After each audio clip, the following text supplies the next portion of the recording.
नमस्कार। आज हम बहुत ही महत्वपूर्ण विषय पर चर्चा करने वाले हैं, जो है किशोरों में बढ़ते तनाव के कारण व उसके निवारण के बारे में। जो आज के किशोर हैं वही कल के युवा होंगे और उन पर ही समाज और देश की जिम्मेदारियां होंगी, इसलिए उनका तनाव मुक्त होना बहुत ही आवश्यक है। और किशोरावस्था एक ऐसी अवस्था होती है जिसमें नई जिम्मेदारियों को सीखने का मौका मिलता है और वही अवस्था होती है जिसमें वो सीख पाते हैं, उनके अंदर वो क्षमता होती है। आज इसी विषय पर जानकारी देने के लिए हमारे साथ मौजूद हैं महात्मा गांधी काशी विद्यापीठ की सोशल वर्क विभाग एवं संकाय की पूर्व विभागाध्यक्ष एवं संकाय अध्यक्ष प्रोफेसर वंदना सिन्हा जी, जो मेडिकल एवं साइकेट्रिक सोशल वर्क विभाग की विषय की विशेषज्ञ भी हैं। मैम, आपका बहुत बहुत स्वागत है हमारे स्टूडियो में। धन्यवाद, बहुत बहुत धन्यवाद। मैम, जैसा हमारा आज का विषय है किशोरों के तनाव को लेकर के, तो वो इसका क्या कारण है, क्यों होता है उनको ये तनाव, या फिर ये तनाव के बारे में हमारे दर्शकों को कुछ बताइए। ज़रूर। आजकल हम लोग देखते हैं कि बच्चों और किशोरों में तनाव बहुत ज़्यादा बढ़ता जा रहा है। पहले बच्चों में तनाव नहीं सुनाई देता था कभी भी। बचपन एक ऐसा समय होता था जबकि लोग बेफिक्र होकर के जीते थे, लेकिन आज हम देखते हैं कि बच्चे भी तनावग्रस्त हो रहे हैं, किशोर तो ज़्यादा ही हो रहे हैं और युवा वर्ग भी हमारा तनाव की चपेट में है। इसके कई सारे कारण हैं, है ना। कोई एक कारण को हम इसके लिए उत्तरदायी नहीं मान सकते। इसमें हमारा जो एक इस समय का माहौल है, एटमॉस्फेयर है, वो एक बड़ा कारण है। उसमें बच्चों के ऊपर प्रेशर है, दबाव है। ये प्रेशर स्कूल से भी है, पेरेंट्स का भी है, सोसाइटी का भी है इवन। तो ये प्रेशर कई रूपों में हमें देखने को मिलता है। एक तो हर पेरेंट चाहता है कि उसका बच्चा बेस्ट हो, है ना। इस चक्कर में, और बेस्ट ये नहीं कि केवल पढ़ाई लिखाई में, बल्कि वो ऑलराउंडर बनाना चाहते हैं बच्चे को। तो स्पोर्ट्स में भी, स्पोर्ट्स एकेडमी में भी एडमिशन दिला देते हैं, स्कूल में भी चाहते हैं बेस्ट करें, और इसी तरह से वो कोचिंग भी करा देते हैं उसके लिए, एजुकेशन में बेस्ट होने के लिए। फिर वो कोई संगीत की भी विधा में चाहते हैं कि हमारा बच्चा आगे निकले। तो बच्चों का अगर आप रूटीन देखें तो वो बाहर खेलने कूदने का उनके पास समय नहीं है, मित्रों के साथ मिलके हंसी ठिठोली करने का समय नहीं है। स्कूल भी आजकल ज़्यादातर प्राइवेट स्कूलों में माँ बाप भेजते हैं तो उसमें बर्डन ज़्यादा होता है, शिक्षा का हम सभी जानते हैं, होमवर्क वगैरह का बर्डन भी होता है। तो बच्चों को एक तरह से निश्चिंत होकर फ्री होकर जीने का समय नहीं मिल पाता। और किशोरावस्था हमारी 12 वर्ष की आयु से शुरू हो जाती है, जैसा हम सब जानते हैं। तो 12 वर्ष की आयु अगर देखें तो बच्चा ही होता है, लेकिन उस समय से उसके ऊपर कैरियर का प्रेशर आ जाता है। विभिन्न कोचिंग संस्थानों का हम लोग देखते हैं प्रचार, उसमें क्लास 6 से ही वो IIT की तैयारी कराते हैं, क्लास 6 से ही मेडिकल की तैयारी कराते हैं। तो उसी समय से बच्चे को कोचिंग की ओर भेज दिया जाता है। तो ये जो एक माहौल बन गया है, एक ऐसा एटमॉस्फेयर बन गया है जिसमें पेरेंट्स खुद भी प्रेशर में रहते हैं, बच्चों को भी प्रेशर में रखते हैं, स्कूल वाले भी एक दबाव में रहते हैं कि हमारे विद्यालय का परफॉर्मेंस ज़्यादा बेहतर हो, उस चक्कर में।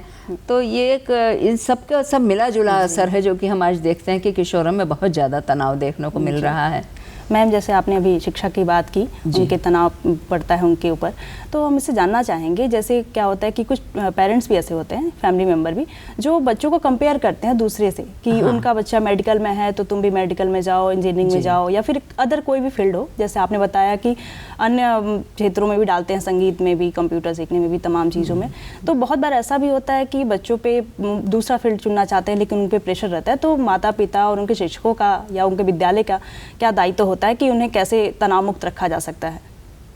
हाँ, ये भी एक बड़ा कारण है, क्योंकि इस समय ये देखा जा रहा है, एक जो आम धारणा एक बन रही है कि अगर आपका बच्चा मेडिकल फील्ड या इंजीनियरिंग फील्ड में जा रहा है तभी वो बेस्ट है जी। क्योंकि पेरेंट्स को लगता है ये थोड़ी सी सिक्योर जगह है जहाँ पर कि बच्चा अच्छे से अर्न कर सकेगा, और थोड़े ही दिनों की, जैसे 4 साल की पढ़ाई स्कूल के बाद IIT की है, मतलब इंजीनियरिंग की, उसी तरह से 5 साल की मेडिकल की, उसके बाद बच्चे का एक भविष्य सिक्योर हो जाएगा, एक अच्छी अर्निंग करेगा, एक सम्मानजनक पद पे रहेगा।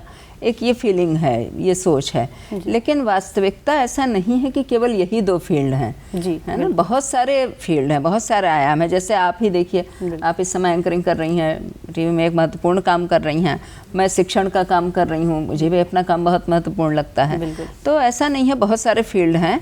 अब बच्चे की रुचि भी तो होती है, हर कोई बच्चा इंजीनियर डॉक्टर नहीं बनना चाहता है, कोई बच्चा खिलाड़ी बनना चाहेगा, कोई बच्चा कलाकार बनना चाहेगा, है ना, कोई शिक्षक बनने का भी सपना देखते हैं कई बार बच्चे।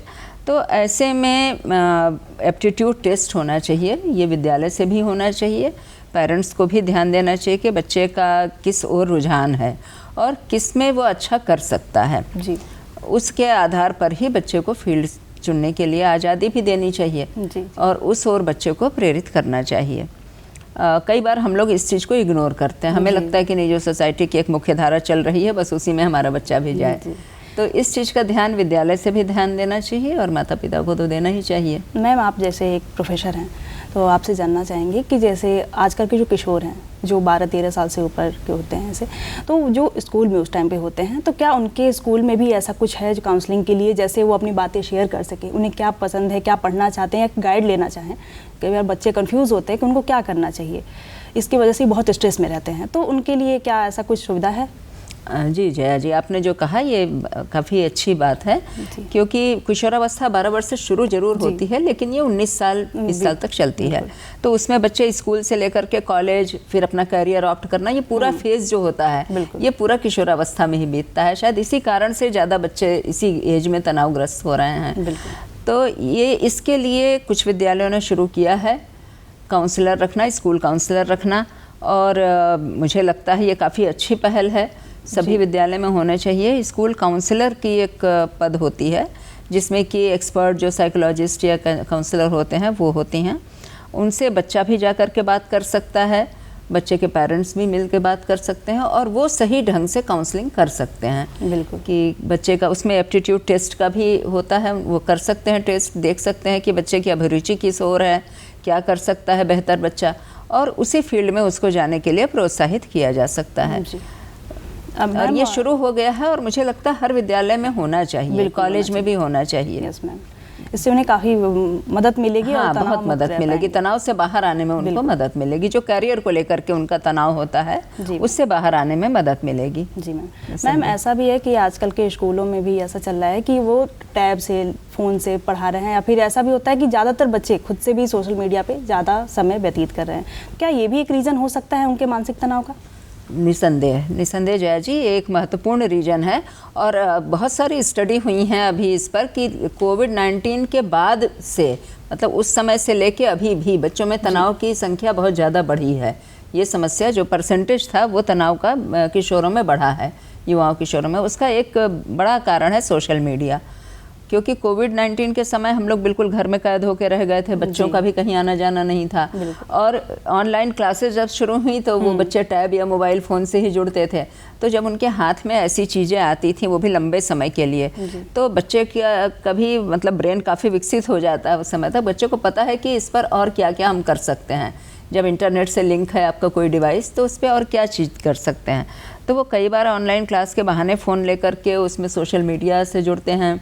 बच्चे अपना आजकल रील बनाने का बड़ा क्रेज़ चला हुआ है बच्चों में, सेल्फी लेना, रील बनाना, बहुत सारे सोशल मीडिया के प्लेटफॉर्म से जुड़ जाना, तो ये सारी चीज़ें बच्चे करना शुरू कर देते हैं जी। और ज़्यादा से ज़्यादा समय फिर उनका स्क्रीन टाइम होने लगता है, है ना, चाहे वो लैपटॉप के माध्यम से जुड़े, चाहे टैब के माध्यम से, चाहे मोबाइल के माध्यम से।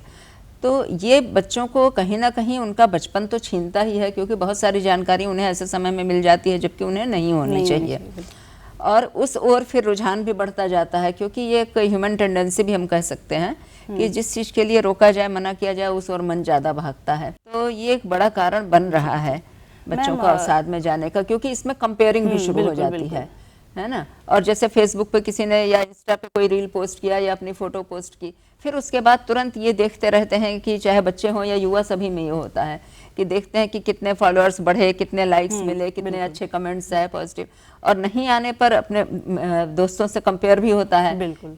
दोनों जैसे किशोरों में जो उनका व्यवहार में बदलाव आता है, उनके व्यवहार में परिवर्तन आता है, वो थोड़े चिड़चिड़े होते हैं, गुस्से होते हैं, इसका क्या रीज़न हो सकता है ना? ये अवस्था जो हमारे जीवन की होती है, किशोरावस्था, बहुत महत्वपूर्ण अवस्था होती है और बहुत नाजुक अवस्था भी होती है। उसके साथ ही बच्चा अपने आप को जब बड़ा देखता है कि बड़ा हो गया है, तो बहुत कुछ करना चाहता है, और एक स्वतंत्रता जो होती है ना, वो इस समय सबसे ज़्यादा हावी होती है बच्चे के मन पे, कि वो स्वतंत्र रहना चाहता है, किसी का किसी तरह का बंधन अंकुश नहीं चाहता, चाहे वो पेरेंट्स हों, चाहे स्कूल में टीचर्स हों। थोड़ा सा मतलब काउंसलिंग करना, संभालना जरूरी होता है। मैम, जैसे इस टाइम बताया आपने कि माता पिता की बातों को नहीं ध्यान देते हैं, चीज़ें ऐसे करते हैं। और इसके रीज़न से कई बार ऐसा भी होता है, बाहर फास्ट फूड अगर खाना ज़्यादा स्टार्ट कर देते हैं, वो चीज़ें वो लोग बाहर की चीज़ों में दोस्तों के साथ, आप बताइए, जैसे ज़्यादा टाइम बिताते हैं तो उनके साथ रह के बाहर की चीज़ें खाते पीते हैं, तो क्या इसका भी असर उनके मानसिक तनाव पे आता है? हाँ, हमारे खान पान का असर तो शरीर के साथ मन पर भी आता ही है। और फास्ट फूड में ऐसे तत्व होते हैं, आप सभी जानते ही हैं कि वो हमारे टेम्पटिंग, एक मतलब जो एक होती है ना, हमें एक बार खा लिया तो बार बार टेम्पटेशन होता है कि इसको खाएं, इसको खाएं, तो इस तरह की चीज़ें उसमें डाली जाती हैं। इस कारण से बच्चे उस ओर ज़्यादा, बच्चे हों चाहे युवा हों चाहे बड़े भी, उस ओर झुकते हैं, अट्रैक्ट होते हैं। लेकिन हमारे शरीर के पोषण के लिए जो जरूरी चीज़ है वो चीज़ें उसमें बहुत ही न्यून मात्रा में रहती हैं, कह सकते हैं। बेस्ट तो घर का खाना होता है, सभी लोग जानते हैं, है ना, जो बैलेंस फूड भी एक होता है। लेकिन जब उसकी ओर बच्चे अट्रैक्ट हो गए और उसकी आदत भी, लत सी भी लगने लगती है बच्चों को, तो उसका असर शरीर पर पड़ता है, शरीर से मन पर पड़ेगा। ये कंसंट्रेशन में कमी आती है उसके कारण, है ना। अगर रोका जाए तो फिर बच्चे गुस्सा करते हैं, चिड़चिड़ापन होता है। वैसे भी किशोरावस्था में हार्मोनल चेंज के कारण भी एक चिड़चिड़ापन आता है, तनाव आता है, ये सब बच्चों में होता ही है। क्रोध ज़्यादा आने लगता है, ये सब हार्मोनल चेंज के कारण भी होता है, और इसको भी कई बार अफेक्ट करते हैं फास्ट फूड, हार्मोनल चेंजेस को। मैम ये जानना चाहेंगे कि जैसे वो लोग, आप बताएं कि इस रीजन से होता है, लेकिन तो इसको सक्रिय करने के लिए, तन और मन को, दोनों को सक्रिय करने के लिए उन्हें किस तरह से दिनचर्या अपनी रखनी चाहिए, क्या क्या खाने पीने चाहिए, या फिर उन्हें किस तरह के खेल खेलने चाहिए? देखिए, बच्चों का एक निश्चित समय जरूर होना चाहिए जब वो कुछ शारीरिक व्यायाम या शारीरिक कुछ क्रिया करें। उसमें चाहे वो बाहर निकल के खेल कूद करना हो या फिर योगाभ्यास करना हो, है ना, थोड़ा सा उसमें अगर मेडिटेशन भी जुड़ सके तो बहुत अच्छी बात है। नहीं तो आउटडोर गेम, इंडोर तो बहुत खेलते हैं बच्चे, है ना, और वो भी स्पेशली लैपटॉप पर, मोबाइल पर तो बहुत गेम खेलते हैं, लेकिन उस गेम से हमारा शरीर सक्रिय नहीं होता, सिर्फ दिमाग सक्रिय होता है। तो हमें ऐसा भी ध्यान देना चाहिए कि कुछ समय ऐसा हो बच्चों का जब वो बाहर निकल के ग्राउंड पे जाके और अपने दोस्तों के साथ, है ना, एक टीम की भावना से खेलें। क्योंकि जब वो बाहर निकल के और बच्चों के साथ खेलते हैं तो उनका प्रॉपर सोशलाइजेशन भी होता है। उन्हें पता होता है कि हमें अन्य बच्चों के साथ कैसे कोप करना है, कैसे कोई सिचुएशन आती है तो उसमें कैसे हमें रिएक्ट करना है, क्या करना है। और अगर केवल लैपटॉप पर या मोबाइल या टैब पर बैठे बैठे गेम खेलते रहेंगे तो उसमें ये चीज़ नहीं होती है। मैम, आपने इतनी सारी अच्छी जानकारियाँ दी, इसके लिए आपका बहुत बहुत धन्यवाद। और दर्शकों, मैं बताना चाहूँगी कि जो हमारे युवा हैं, किशोर से युवा के स्थिति में जाते हैं, उन्हें अपने आप को सक्रिय रखना चाहिए, बाहर एक्टिविटी में भाग लेना चाहिए, सोशल मीडिया से थोड़ी सी दूरी बना के रखनी चाहिए। आप सभी का बहुत बहुत धन्यवाद।